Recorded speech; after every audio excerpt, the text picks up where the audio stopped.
सर्वेभ्यो नमो नमः। अतिशय संस्कृतम क्लासेज में आप सभी का स्वागत है। इस समय हम लोग पढ़ रहे हैं नीति शतकम में विगत वर्षों में आए हुए 100 महत्वपूर्ण प्रश्न। तो नीति शतकम की टेस्ट सीरीज में ही ये प्रश्न हम पीछे लगाए हुए हैं और चलिए प्रारंभ करते हैं। 462 नंबर तक पढ़ चुके हैं। 463वां प्रश्न होगा, यानी कि कुल हमने लगभग 450 प्रश्न तो हमने पुस्तक के पढ़े हैं। उसके बाद के सारे टेस्ट सीरीज में जो प्रश्न हैं वह विगत वर्षों की परीक्षा में आए हुए प्रश्न हैं। आप देखेंगे भी जो भी प्रश्न जिस परीक्षा में आया है तो उसके सामने देखिए ऐसे लिखा भी है। तो चलिए प्रारंभ करते हैं। 463वां प्रश्न आज का है और 83 या 84 नंबर की ये टेस्ट सीरीज होगी। तो विद्या किम ददाति MP वर्ग 2 TGT 2011 UK टेट 2011 में पूछा गया ये प्रश्न है। इसी प्रकार सारे प्रश्नों में लिखा है जितने भी ये पहली परीक्षाओं में आए हुए प्रश्न हैं। तो A पात्रताम, B विनयम, C धनम, D धर्मम। तो विद्या किम ददाति, विद्या विनयम दयाति, ऐसा श्लोक में आया हुआ है जो नीति शतकम में विद्या पर आधारित श्लोक हैं। बहुत सारे श्लोक नीति शतकम में विद्या पर आधारित हैं, तो उनमें ये आया है विद्या विनयम ददाति, ऐसा आया है। 464 नंबर प्रश्न है पात्रत्वाद किम आपनोति, पात्रत्वाद किम आपनोति, ये पूछा गया प्रश्न है। MP वर्ग 2 TGT 2011 UK टेट 2011। बहुत प्रश्न पूछे जाते हैं, समझ लीजिए नीति शतकम से। A Dhanam, B विनयम, C धर्मम, D पात्रताम। देखिए प्रश्न बहुत कठिन तो नहीं रहते हैं नीति शतकम से, लेकिन सब एक ही जैसे प्रश्न रहते हैं, तो इसलिए कन्फ्यूजन बढ़ाने वाले प्रश्न रहते हैं। तो इस 464 नंबर प्रश्न का उत्तर होगा पात्रत्वाद धनम आपनोति।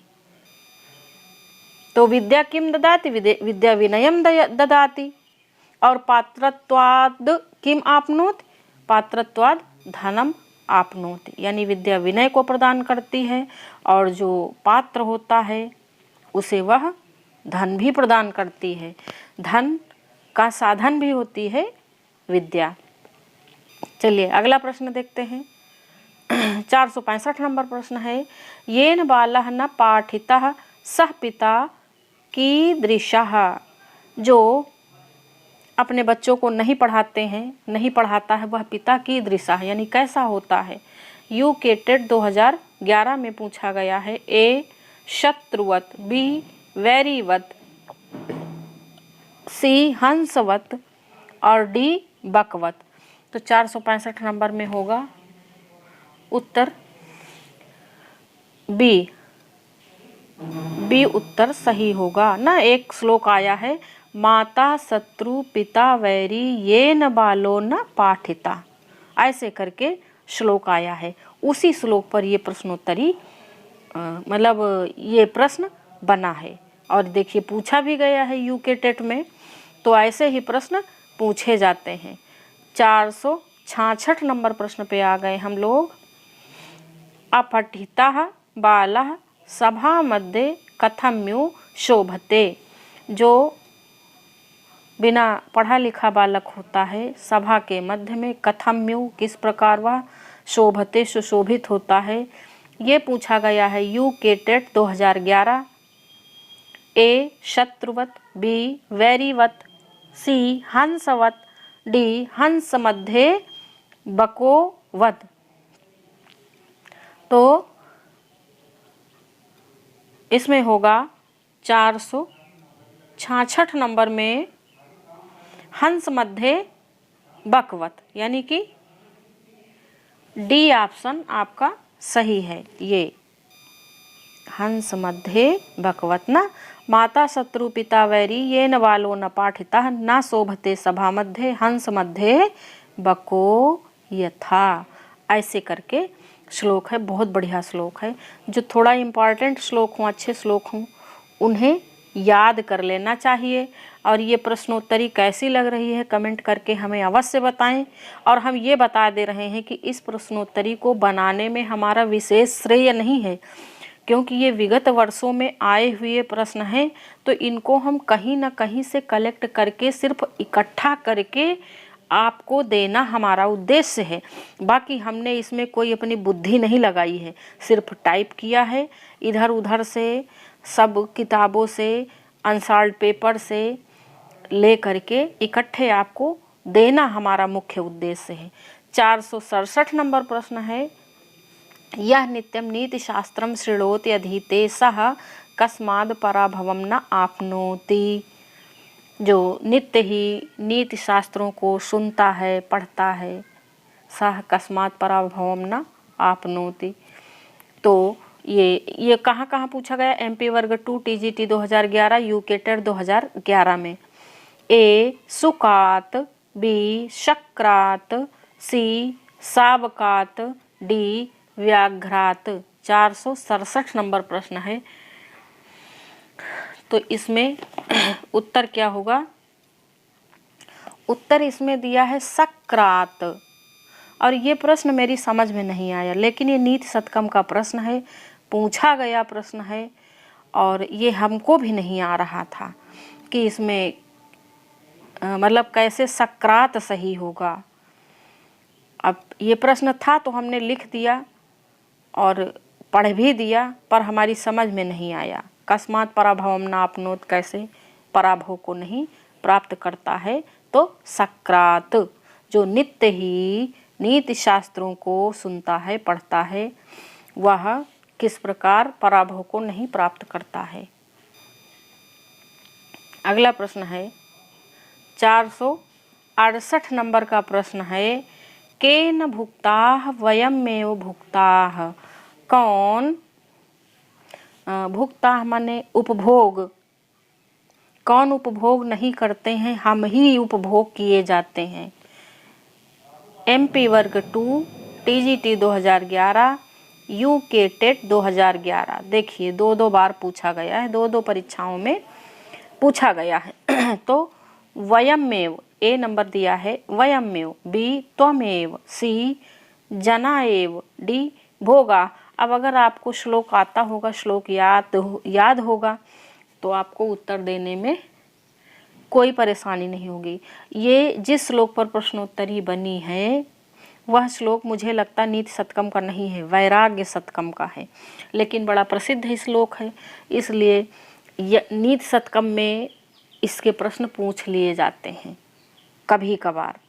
देखिए पूछा भी गया है। अगर भर्तृहरि सिलेबस में हैं तो इस श्लोक से, वैराग्य शतक का श्लोक है, फिर भी प्रश्न पूछ लिया जाता है। जैसे देखिए अभी 468 नंबर में पूछा गया, तो भोगा न भुक्ता वयमेव भुक्ता, ऐसे उत्तर होगा इसका, यानी भोगाः, भोगाः न भुक्ता।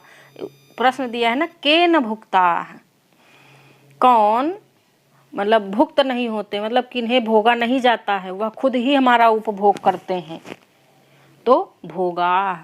और पूरा श्लोक है, भोगाः न भुक्ता वयमेव भुक्ता, तपो न तप्ता वयमेव तप्ता, कालो न यातो वयमेव यातो, तृष्णा न जीर्णा वयमेव जीर्णा। बहुत बढ़िया श्लोक है, वैराग्य शतक का है, वैराग्य शतक का, लेकिन हमारे यूपी TGT में नीति शतकम में भर्तृहरि लगे हैं। कभी कभार इस श्लोक से प्रश्न पूछ लिया जाता है, इसलिए थोड़ा बहुत इधर उधर की भी जानकारी होनी चाहिए, ऐसा मेरा मानना है। 469 नंबर प्रश्न है, ज्ञान लव दुर्विदग्धम जन्म कह न रंजयति। MP वर्ग 2 TGT 2011, यूके टेट 2011। MP वर्ग 2 में भी बहुत पूछा जाता।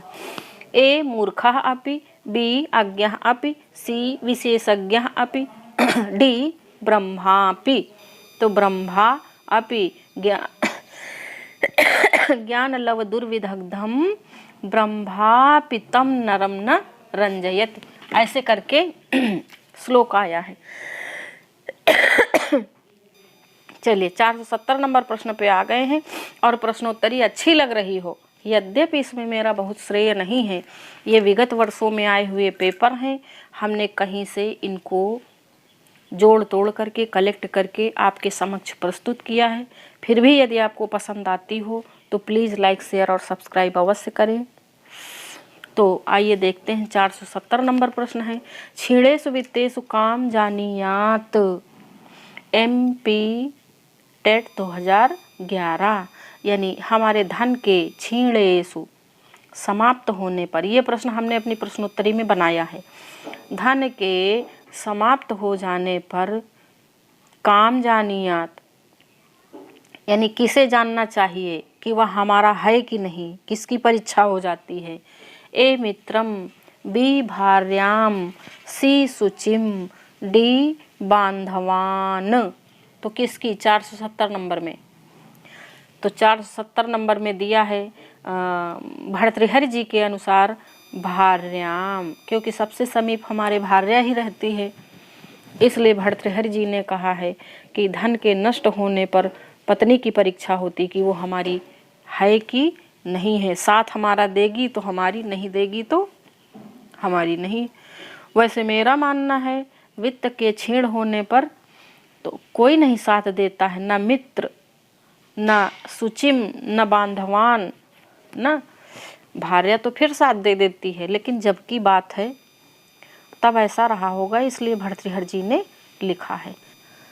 471 नंबर प्रश्न, ये धर्म न वदन्ति ते भवन्ति MP वर्ग टेट 2011, जो धर्म नहीं वदन्ति यानी नहीं बोलते हैं, ते भवन्ति वो होते हैं।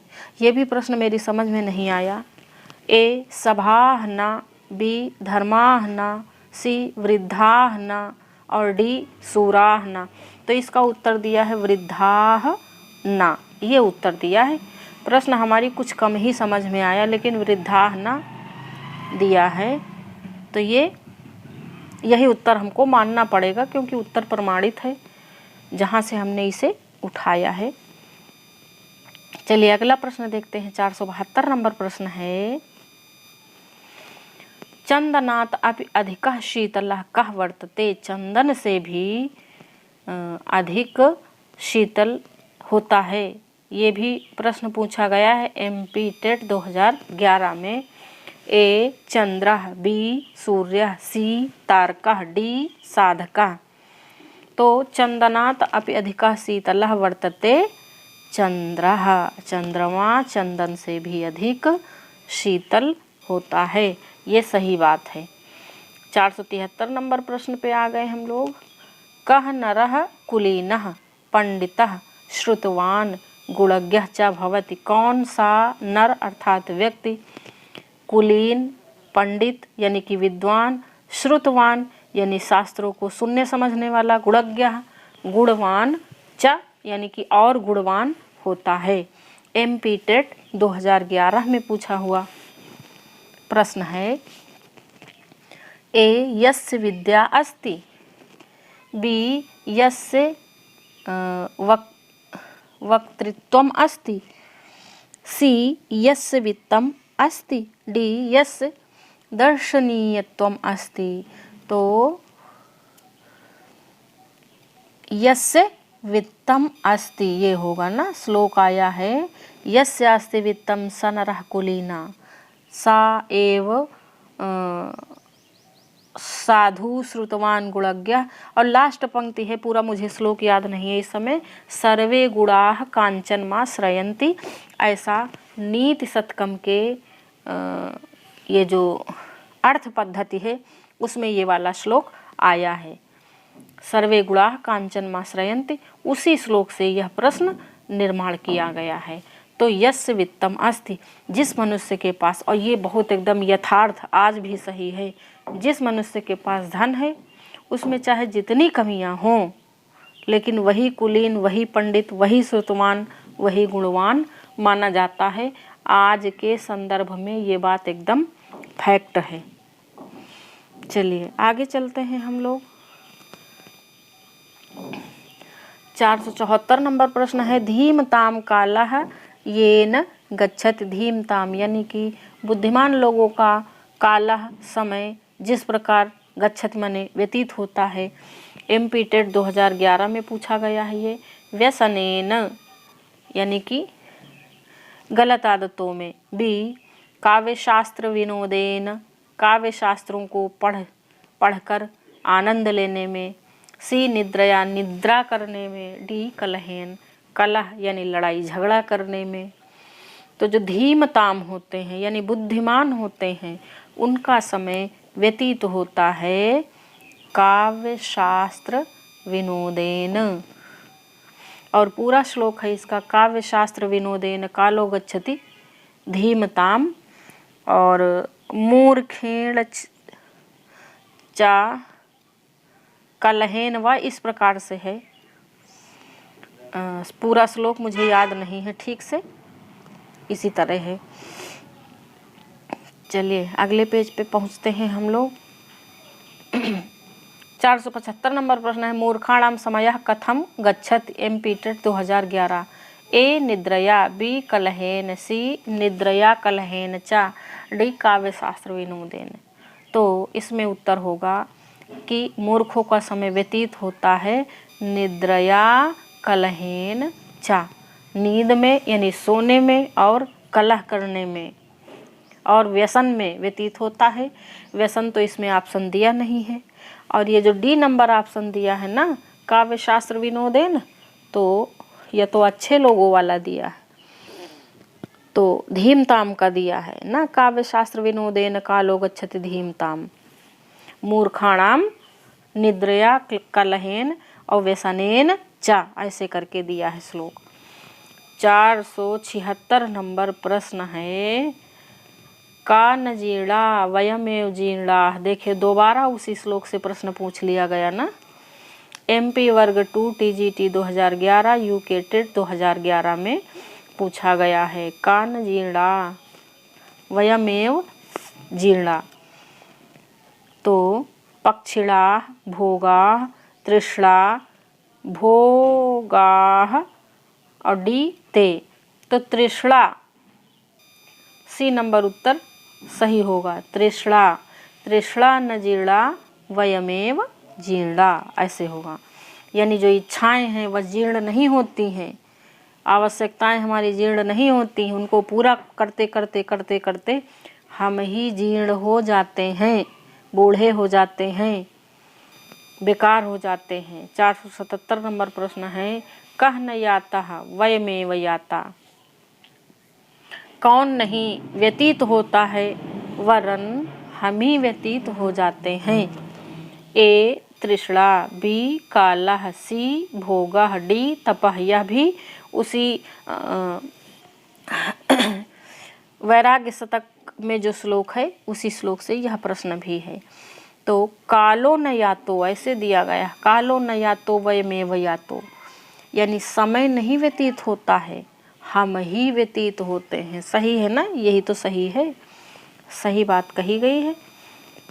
478 नंबर प्रश्न है, धनात् किम प्राप्यते। धन से क्या प्राप्त होता है। MP वर्ग 2 TGT 2011 UK टेट 2011। A विद्या, B विनयः,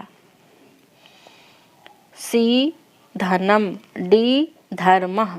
तो धनात् किम प्राप्यते, धनात् धर्मः प्राप्यते, ये होगा धनात् धर्मः प्राप्यते।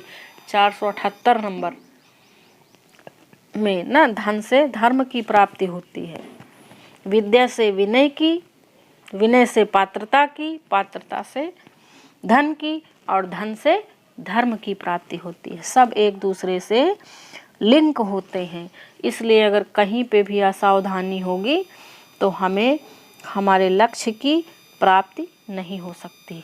चलिए अगला देखते हैं। 479 नंबर प्रश्न पे आ गए।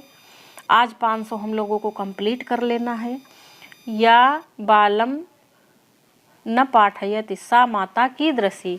जो अपने बालक को नहीं पढ़ाती है वह माता कैसी होती है। MP वर्ग 2 में पूछा गया है, TGT 2011 UK टेट 2011 में पूछा गया है।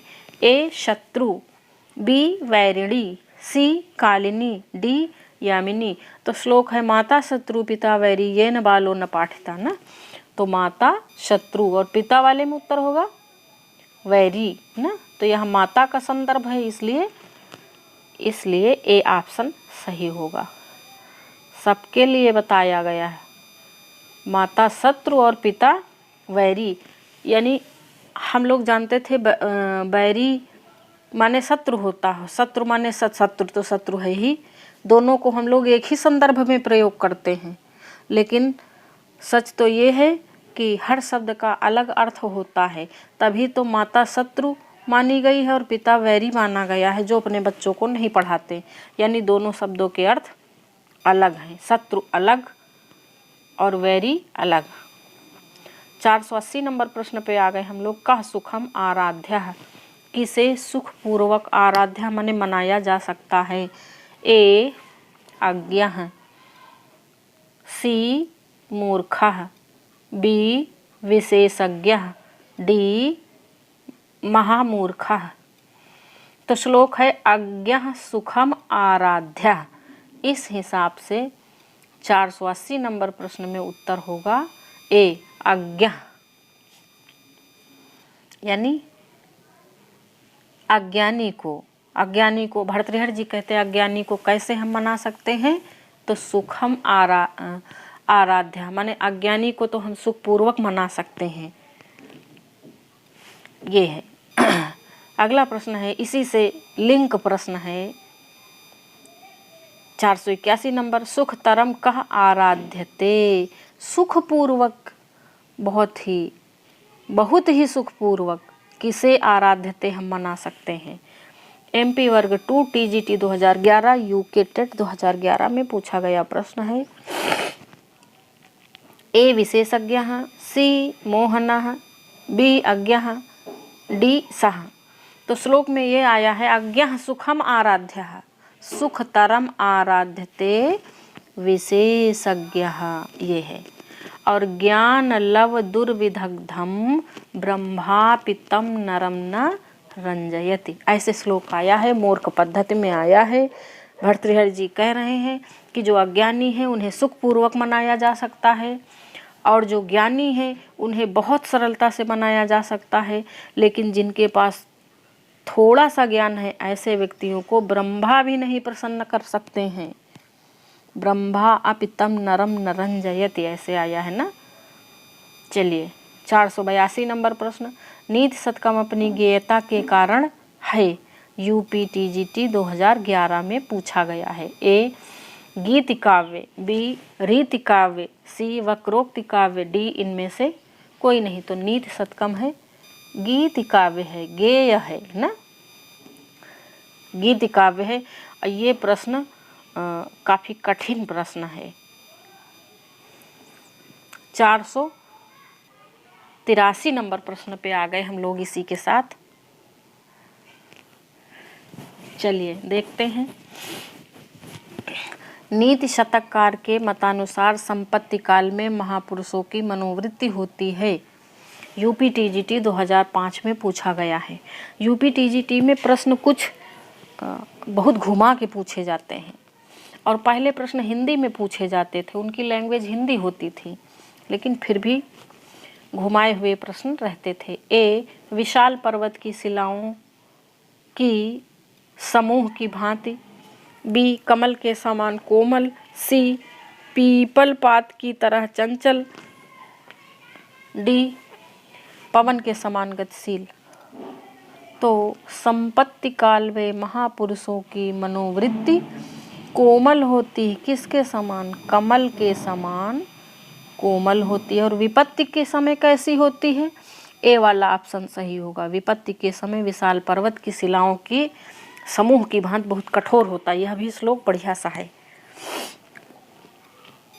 अगर इसी में पूछा गया होता कि विपत्ति के समय महापुरुषों की मनोवृत्ति कैसी होती है, तो ऑप्शन सही होता पहला वाला, विशाल पर्वत के शिलाओं की समूह की भांति कठोर।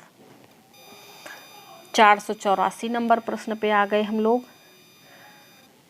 सबका आभूषण क्या है? UP TET 2005।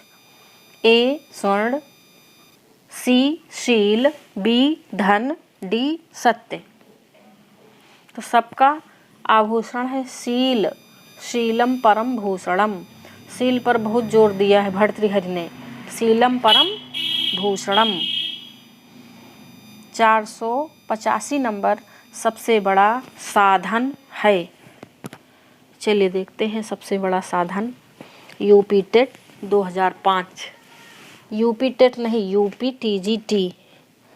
ए दान, बी पूजन, सी तीर्थ यात्रा, डी परहित साधन।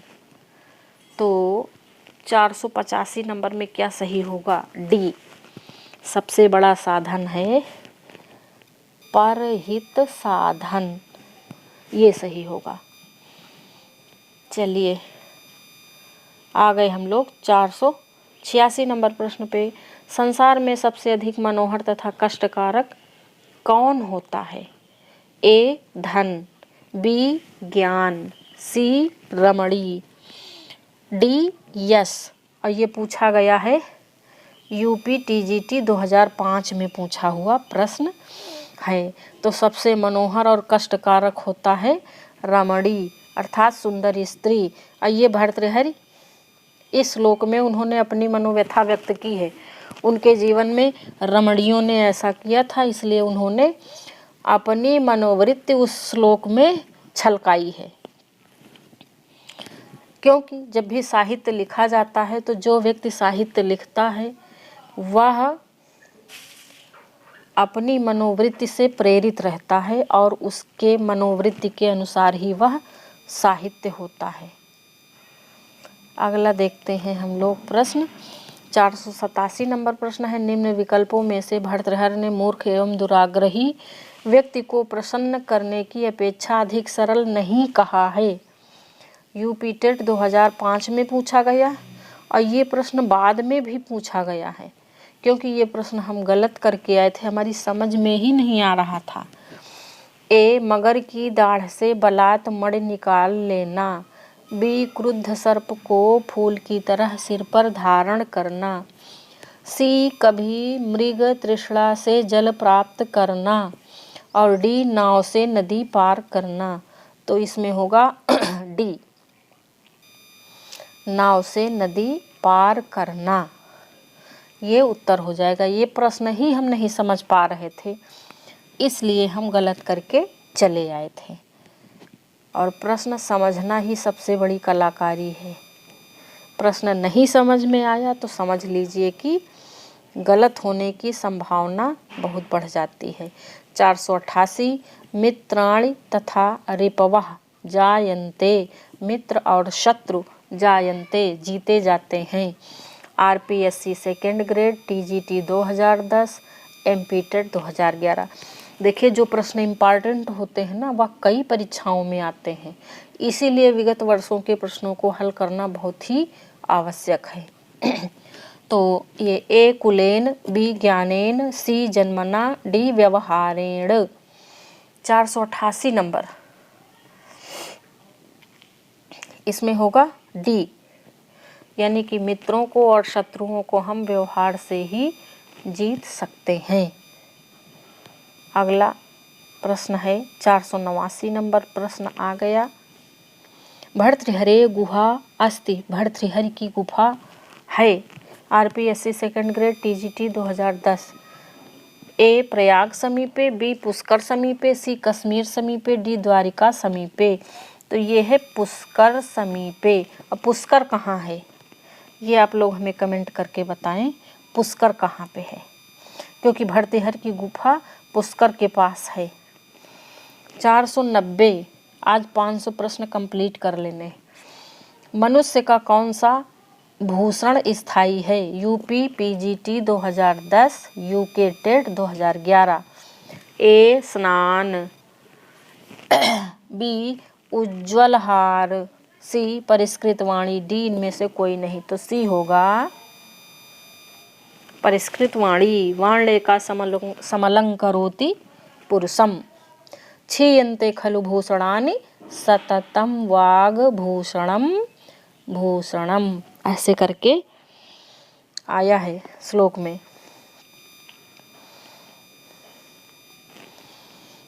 491 कवि ने वृक्ष मेघ तथा सत्पुरुष को कहा है। यूपीटेट 2013। ए परोपकारी, बी अहंकारी, सी कृष्ण, डी अतिथि। तो कवि ने वृक्ष मेघ तथा सत्पुरुष को कहा है परोपकारी। क्या कहा है? परोपकारी, क्योंकि यह दूसरे के लिए कार्य करते हैं, दूसरों का उपकार करते हैं। 492 वृक्ष कब झुक जाते हैं? ए पत्तों से युक्त होने पर, बी फल आने पर, सी फूल आने पर, डी सूख जाने पर। तो वृक्ष झुक जाते हैं फल आने पर। बी नंबर ऑप्शन सही होगा।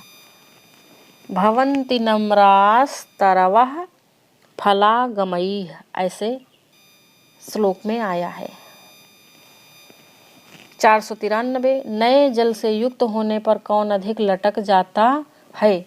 ए पर्वत, बी नदी, सी समुद्र, डी मेघ। यूपीटेट 2013 में तो ये होता है लटक जाते हैं मेघ। नदी कैसे लटकेगी, समुद्र कैसे लटकेगा? लेकिन कन्फ्यूजन करने वाला प्रश्न है, क्योंकि नदी समुद्र पर इन दोनों में तो पानी रहता ही है, तो हमारा दिमाग बदल सकता है। 494 प्रश्न है समृद्धि के समय कौन अभिमान रहित हो जाता है? समृद्धि के समय कौन अभिमान रहित हो जाता है? ए राजा, बी सत्पुरुष, सी व्यापारी, डी कृपण। ये यूपीटेट 2013 में पूछा हुआ प्रश्न है, तो सत्पुरुष होगा इसका उत्तर। सत्पुरुष समृद्धि आने पर अभिमान रहित हो जाते हैं। और यहाँ तो उल्टा होता है, जरा सा रुपया आया नहीं कि वो बात ही करना छोड़ देते हैं। बाहर वाले लोगों को तो छोड़ो, अपने घर परिवार में लोग बात करना छोड़ देते हैं, थोड़ा सा भी रुपया हाथ में आ जाता है तो। 495 नंबर प्रश्न है सुप्रसिद्ध कविजन निर्धन होकर रहते हैं, तो इसमें दोषी है। UP TGT 2004। ए प्रजा, बी राजा, सी मंत्री, डी सेनापति।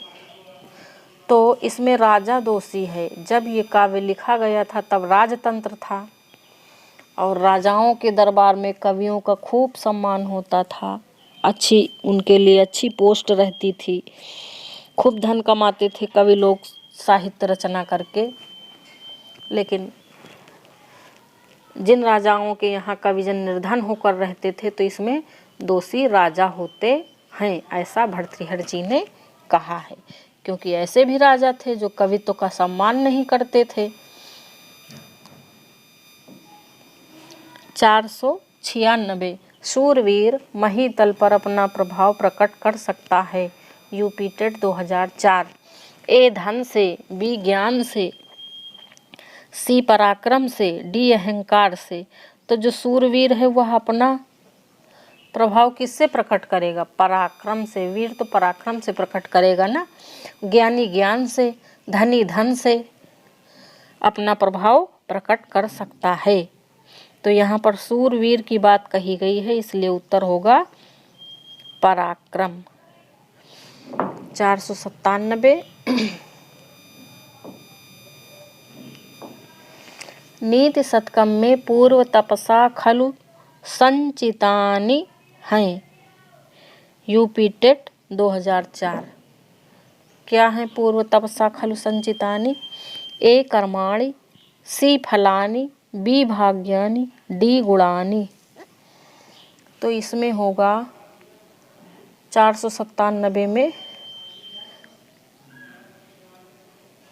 497 में उत्तर होगा आपका बी, यानी कि बी माने भाग्यानि। ठीक, इसे सीमत समझ लेना, क्योंकि देखिए ए दिया है, फिर सी दिया है, फिर बी दिया है, फिर डी दिया है, क्रम बदला है। भाग्यानि उत्तर होगा, ये समझ लीजिए।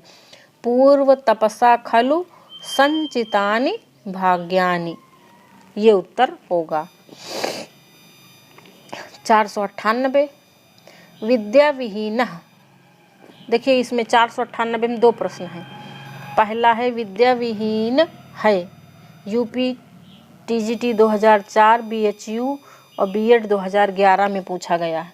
और दूसरा इसी का प्रश्न है, भर्तृहरि ने विद्या विहीन मनुष्य को क्या कहा है? ए भारभूता, बी पशु, सी दुर्जन, डी हृदयहीन।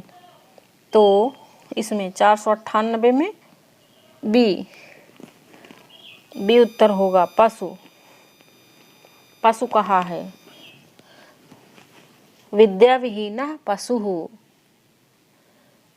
ऐसे करके आया है ना। बढ़िया सा श्लोक है, हमको याद नहीं आता है। भूविभार भूता मनुष्य रूपेण ये साम न विद्या तपो न दानम ज्ञानम न शीलम गुणो न धर्मा ते मर्त्य लोके भूविभार भूता मनुष्य रूपेण मृगास चरन्ति ना। एक ये श्लोक है और विद्या विहीनः पशु, एक ये वाला भी श्लोक है। तो विद्या विहीनः पशु, इस वाले श्लोक से ये प्रश्न बना है। अगला प्रश्न है 499 नंबर प्रश्न है, राजनीति की तुलना की गई है, यूपी टेट 2005 में पूछा गया है। ए नारी से, बी वेश्या से, सी छाया से और डी रानी से। तो राजनीति की तुलना वेश्या से की गई है। वारांगनेव नृपनीति ऐसा करके आया है। तो वेश्या से की गई है राजनीति की तुलना। जैसे वेश्या भेष बदलती है वैसे ही राजनीति भी हर क्षण भेष बदलती रहती है और लोगों को छलती रहती है। 500वां प्रश्न है, महाराज भर्तृहरि की प्रमुख रचनाएं हैं, यूपी टेट 2011 में पूछा गया है।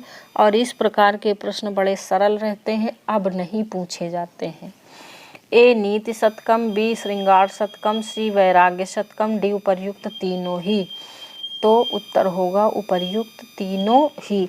हाँ, ये पूछा जा सकता है कि कौन सा शतक भर्तृहरि का नहीं है, कोई एक और डाल देंगे जैसे चंडी शतक, या फिर पूछ लेंगे कि श्रृंगार शतक में कितने श्लोक हैं, वैराग्य में कितने श्लोक हैं, किस छंद में निबद्ध है। तो विषय तो यही रहेगा, थोड़ा कठिनाई स्तर बढ़ा दिया जाएगा। और ये 501वां प्रश्न है, आज की प्रश्नोत्तरी का अंतिम प्रश्न है। 501वां प्रश्न ये कौन सा है? धन की कौन सी गति नहीं होती है, नहीं पूछा जा रहा। UP TGT 2011। ए दान, बी भोग, सी नाश, डी संतोष प्राप्ति। तो धन की 3 गतियां बताई गई हैं। पहली बताई गई है दान, दूसरा भोग और तीसरा नाश। तो इसमें कौन सी गति नहीं है? संतोष प्राप्ति। यह गति भर्तृहरि जी ने नहीं बताई है। उन्होंने दान भोग नाश यानी कि सबसे अच्छी गति दान मानी गई है, दूसरी भोग यानी उपभोग करना। और अगर हम दान और भोग नहीं करते हैं, दान भोग नहीं करते हैं तो धन की तीसरी गति नाश अपने आप हो जाता है। ये 3 गतियां हैं धन की आचार्य भर्तृहरि के अनुसार। संतोष प्राप्ति नहीं है और नहीं ही हमें बताना, यही उत्तर है। तो ये थी आज की प्रश्नोत्तरी। कैसी लगी हमें अवश्य बताएं। इसके बाद एक प्रश्नोत्तरी और हम कराएंगे नीति शतकम पर और पूरा कंप्लीट हो जाएगा। हमने 500 प्रश्न कहे थे लेकिन थोड़ा सा 500 से कुछ ज़्यादा प्रश्न हो रहे हैं, तो संपूर्ण करा दें, क्योंकि हमें संपूर्णता ही अच्छी लगती है कि जो टॉपिक हम उठाएं उसको पूरी तरह से पढ़ लें। तो इसीलिए हमने सोचा इसको समाप्त करें। उसके बाद शिवराज विजयम पर हम प्रश्नोत्तरी कराना चाहेंगे, क्योंकि कुछ लोगों की डिमांड है। तो इसके बाद उसी को प्रारंभ करेंगे। आज यहीं तक। धन्यवाद। प्रश्नोत्तरी कैसी लगी हमें कमेंट करके अवश्य बताएं।